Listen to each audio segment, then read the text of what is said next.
Hi guys, eto na naman si Manay. Magluto tayo ng parang kalamay din guys. Kasi ito yung ating konting kamuting kahoy.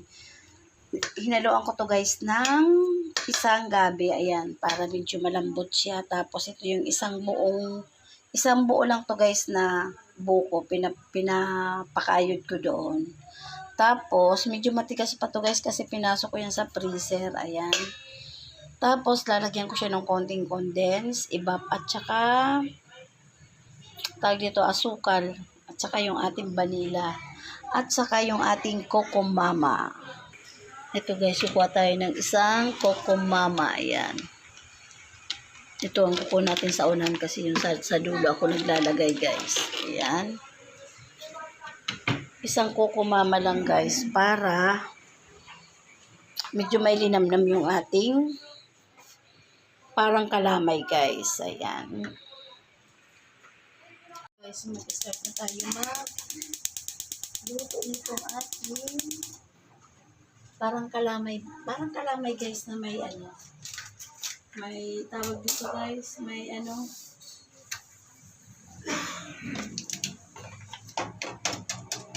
may buko. Tapos sa basuraan. Tapos, sabay ko na guys yung ating ito yung ating ibap. Ay!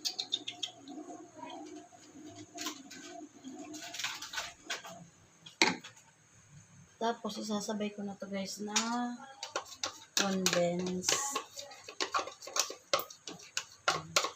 Tira ko pa to guys nung gumawa ako ng graham.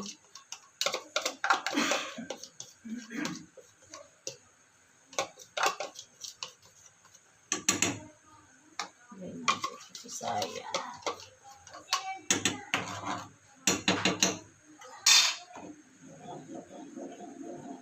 Tapos, haluan natin ng asukal guys para matunaw na yung asukal niya.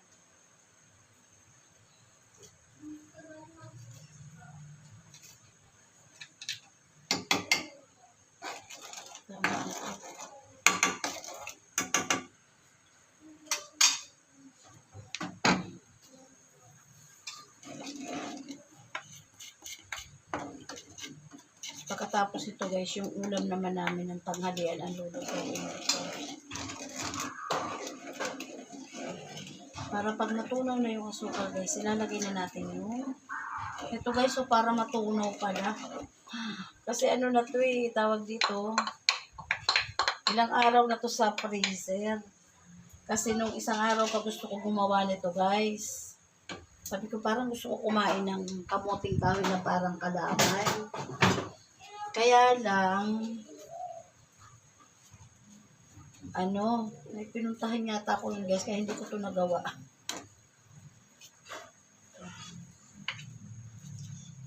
Kuha tayo ng tinidor. Siya. Pang ganun, no? Ayan. Tapos pag na to guys, lalagay ko na yung kamuting kahoy. Gusto ko talaga guys sa kamuting kahoy. Kahit sa suma na kamuting kahoy. Gusto ko talaga may buko. Yan ang gusto ko guys.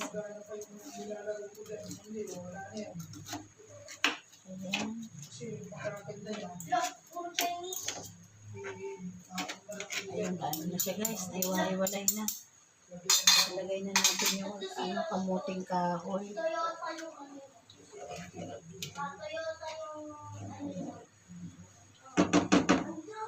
Tapos, lagyan ko muna siya guys ng vanilla para may extra lasa at yung bango ng vanilla guys. Diba?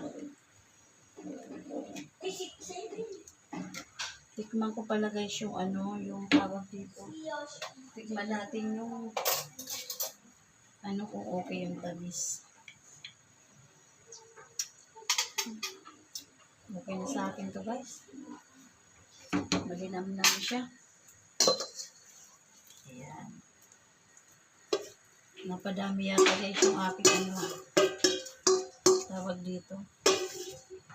Wala pa kami. Kamuting kahoy. Ay, kamuting kahoy. Yung ating pinakasabaw.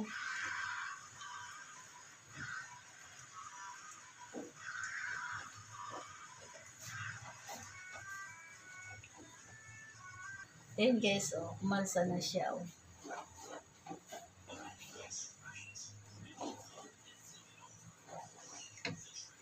Guys, idagdag ko to, oh. Kasi parang natuyo agad siya guys, eh, oh. Ayan. Ayan, ang bango guys. Mahilig kasi ako guys sa kakanin. Bango. O, diba guys, dumami siya. Yung tinira ko dyan sa ref guys, parang isang ganyan lang din.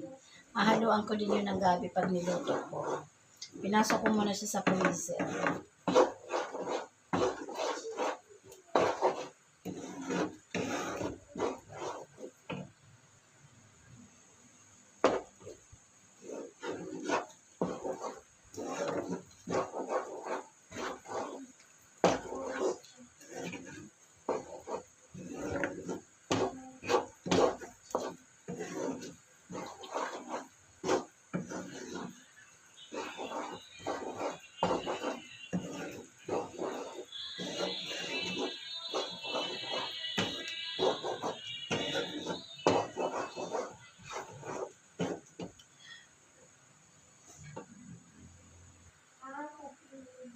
Guys, kailangan halo ka rin ng halo para ka din nagbibiko.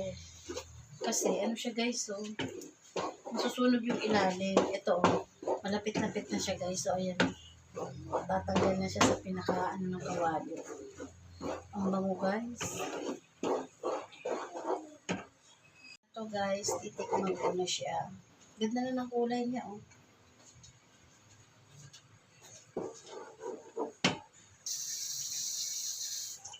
Ang bango.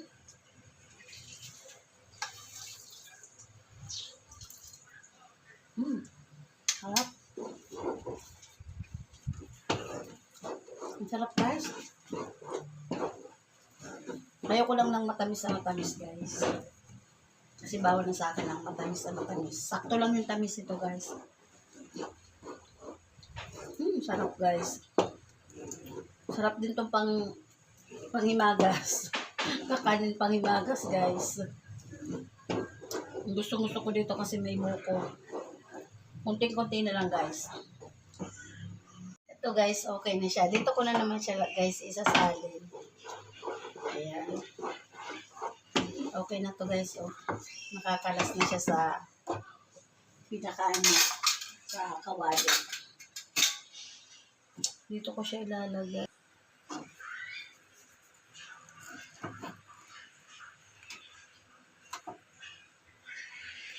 Ang bango guys. Ayan. Medyo titigas pa to ng konti guys pag natuyo na siya. Ayan. Ayan. Ang bango guys. Ang sarap. Ito na guys. Okay na yung ating kalamay. Ang sarap guys. So, hindi ko na nilagyan ng butter yung ibabaw guys kasi meron naman ng butter sa ano. Hinalo ko dyan. Ang sarap guys. Gumuguhit yung linamnam niya sa ano natin. Ang sarap. Init. Ayan na guys. Ang sarap ng kalamay ni Manay. Ayan, maya-maya. Kakain tayo niya ng merienda.